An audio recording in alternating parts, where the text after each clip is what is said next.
If your hands hurt after practice, you're doing it wrong. And here are 3 reasons why you get tense and how to fix it. But before we begin, I've put together a free PDF guide for beginners. It covers the 7 most common challenges new pianists experience and the key principles you need from day one, so you don't waste months or even years on practice that doesn't work. Inside, you'll find practical advice on the healthy technique and physiology, plus practice strategy and mindset. And you can download this guide for free by following the link in the description. And if you want to study my approach in detail and in depth, please follow the link in the description. Right now, we have a great discount for a big bundle of 17 courses with a strong point on technique. So why do we get tense at the piano? There are 3 principal reasons.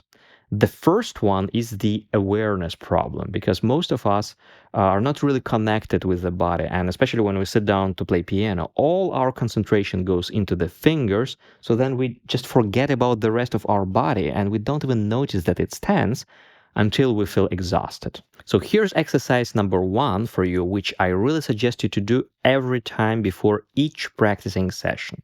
And maybe even within your practicing sessions, like micro breaks within your practicing session every 15 minutes, which will also greatly improve your concentration. So, the 1-minute body scan exercise. You sit at the piano, right, before you practice, sit calm, straight, stable. Close your eyes, that's important. You have to close your eyes to actually concentrate on your physical sensations in your body. And then you start scanning your body from the inside. First, start with your feet. Feel how they are connected with the floor. Feel the support there. Then move your attention up to your seat, the part of you that actually sitting on the bench. Feel how stable you are. Then go through your spine, which has to be straight enough, but not very forced straight, right? Just comfortable. Then to the shoulders, feel how they are relaxed. If they're tense, try to relax them. Then to your neck, then to your elbows, your hands, your fingertips. Just keep moving your attention from one bodily parts to another, just noticing how do you actually feel. So do this 1 minute before every practice session. And there's a bonus. This little meditation also quiets your mind. So all the random thoughts you brought to the piano will calm down a little bit while you concentrate yourself on your bodily sensations, and then you start practicing being better focused. If you experience concentration problems, if you notice that your mind wanders away very often, then do this practice every 10 minutes. Do the 1 minute, just listening to your sensations exercise with closed eyes, and then practice for another 10 minutes. Exercise number 2, learn what relaxation actually feels like, because most people don't actually know what real relaxation feels like. Whatever state they're used to feels normal to them, right? So we're going to teach the body through contrast. For this, let's first squeeze our shoulders up as hard as we can and try to get very, very tense here. Hold it, and now drop it like that completely. And do it for a couple of times. Extreme tension, full relaxation. And try to really feel that freedom that comes after relaxation. And that's your reference point, reference sensation. So try to remember this relaxed, relieved sensation. And when you start playing piano, remember that you have it. Now do the same with your hands, like clench them as hard as you can over the keys like this. And then relax your arms and your fingers completely and just allow them to drop on the keys. Even if it creates ugly sounds, doesn't matter. The most important just to feel that contrast, right? Full relaxation. And this is very, very important because this is something we are going to use very, very often in piano playing, because very often you really need that full relaxation in the wrist and in all the fingers, especially when we change positions, like when you play anything like Whenever I switch positions, I just release my fingers very, very quickly. And I raise my forearm to move my fingers to the next position, like this. Like, even while I play the last note, I just relax all the fingers completely and raise my forearm moving into the next position. So this skill of raising your forearm while fully relaxing your wrist and fingers is a very important skill and very useful, because sometimes people ask me, like, how do I use gravity without losing precision? Because people think that if I want to play with the gravity, I need to lift my arms and fall down on the keys, and then of course I miss, because it's hard. So the secret is that you don't need to raise your arms much, and you don't need to stay tense in your fingers, because when you're tense, you see, everything moves up, right? But you can actually relax everything that is beneath your wrist and raise just the forearm, and your fingers are staying really close to the keys, you see? So that's a very good exercise for you. Also, just do it on a daily basis, slowly, just to get the principle, get the idea.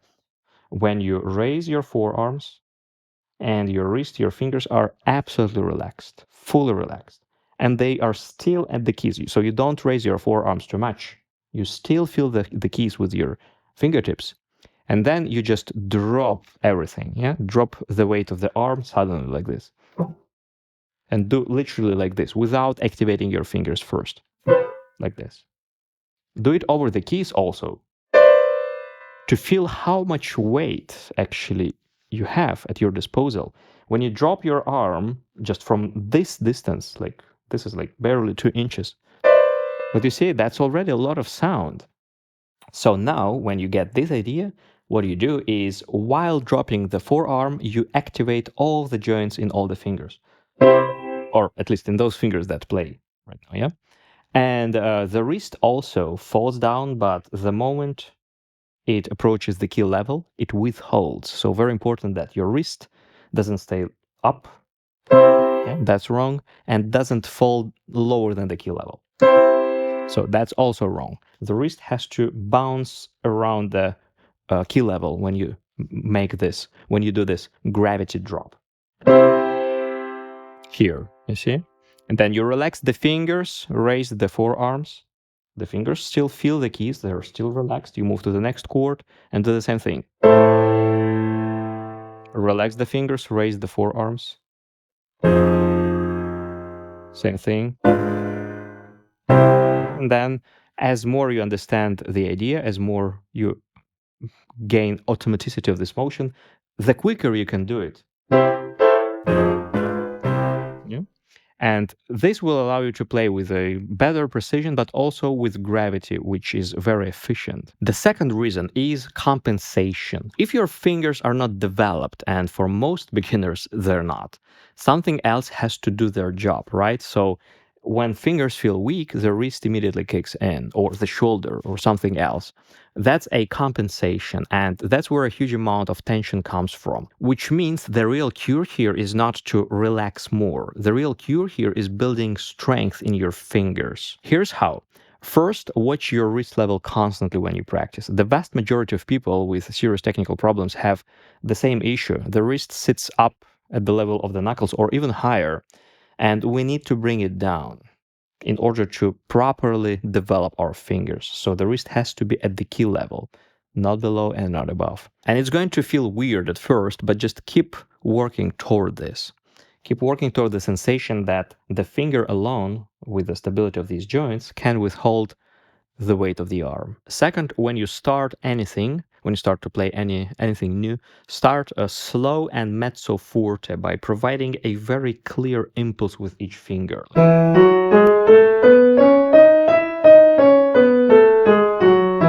When you feel that each finger provides a quick strike through the key and feels the bottom, the support at the bottom of the key. And here's something you might notice. A lot of people have this issue.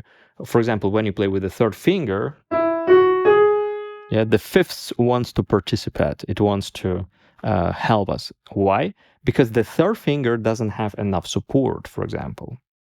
Yeah, so if this joint is not supported enough, if you don't feel enough strength in your third finger, then the fifth finger will immediately compensate.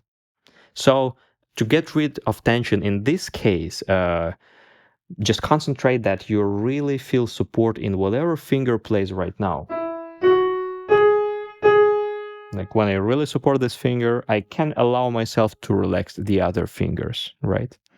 There are also 2 quick finger exercises you can do anywhere. The first one is grab your knee. Simple as that.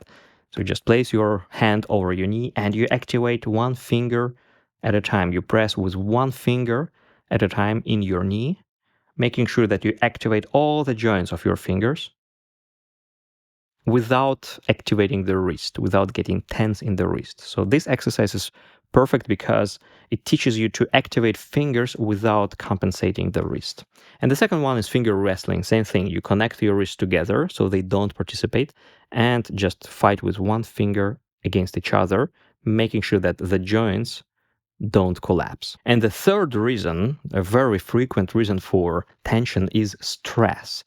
Because when we concentrate hard, that mental effort leaks into our body and then we get really tense. So here's a skill which you're going to build for quite a long time, because it's not something you can suddenly get, but just keep working on it, keep reminding yourself about it, is that being fully focused mentally doesn't mean being tense physically. Those are different things, and you can actually learn the skill by being really concentrated but very relaxed with your body. That's why each time you sit to practice, you have to set yourself up, you have to program yourself for enjoying the progress, enjoying the process of practicing. So you don't practice to prove something to someone or to please someone, or to, I don't know, get any kind of like fantastic result.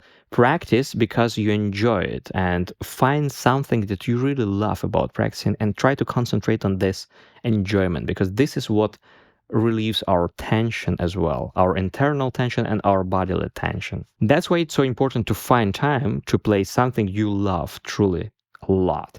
Even when you decide that, okay, today I have to concentrate on routinous technical work, and okay, you do your scales and your cherny etudes and whatsoever because you're dedicated and motivated, for example. But even if you do so, always find just a little bit of time to play something you truly enjoy, just to have a little bit of pleasure within each practicing session. So thank you for watching this. Check out the free PDF guide for beginners, and of course, check out my comprehensive music courses by following the link in the description. Thank you so much, and see you next time.